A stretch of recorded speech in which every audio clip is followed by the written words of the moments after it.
Hi, this is Lydell from Halo Inc. I just wanted to go over how to send a daily print file. You would typically want to do this after every cleaning, so this pretty much runs a sample of ink.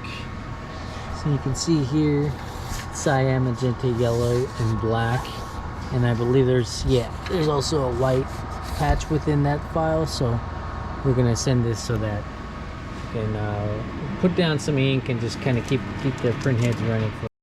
Okay, so what we're going to do is we're going to start off using the FlexiSign and Print Editor Mutoh edition. So it's a program that goes along with the manager. So this is the manager, but we're going to use the editor. So we're going to open the file and we're going to go to the file. We created this file years ago when we were Metro. Probably a good time to relocate it, but see, there's already a file set up. So this is a FlexiSign file. So it looks like we set it up and saved it here. So what we ended up doing, actually, this is our goal. Let me actually go through the breakdown for you and show you what we actually did on that file. So when we open it, it's going to convert it to paths. So this one we did with the varnish. So what we can do is convert it to a spot color. Let's say that, and this one will convert to oddball color. That. So we select all. We're going to rip and print, which is up here, this icon. And we're going to use the local. I guess we can keep in the file settings, but what we're going to do is we're going to go up to the top left and select 1638 UH. From here, this is where we adjust our settings. So first of all, we're going to go down to our print color mode. And one thing we want to make sure we select is the variable.iccs. So this one we're going to do CMYKWV with the variable dot. So let's look for it here. CMYKWV variable dot.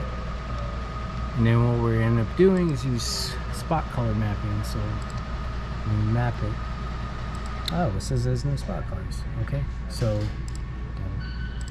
one thing we can do, okay, here's the issue.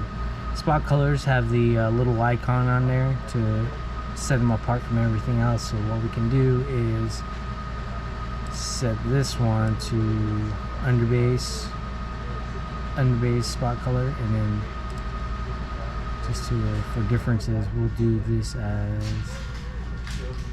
these are all cut contours, so let's just do that. Cut contour on that one.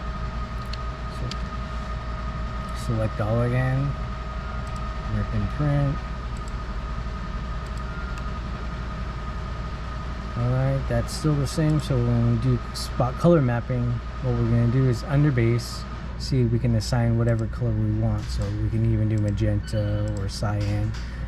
So when it sees the spot color of underbase, it's going to print cyan, but we want it to print white.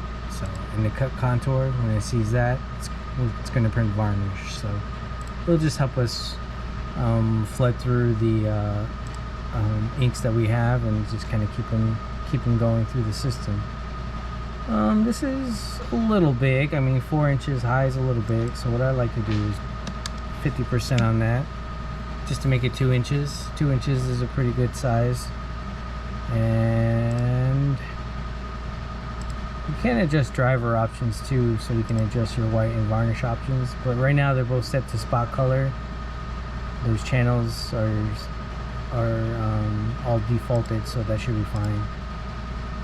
And one thing we want to make sure, so our parameters are correct, 48 by 96. And as you can see, it printed all the samples that we wanted. So the black, yellow, magenta, cyan, white, and the varnish, so they all ran through just fine. So as we go back to our RIP software, you can actually see down here within the job queue is the actual the print file that we sent. So what I like to do is just kind of keep this on hand, just having it here as other things come up, just delete them out of the queue.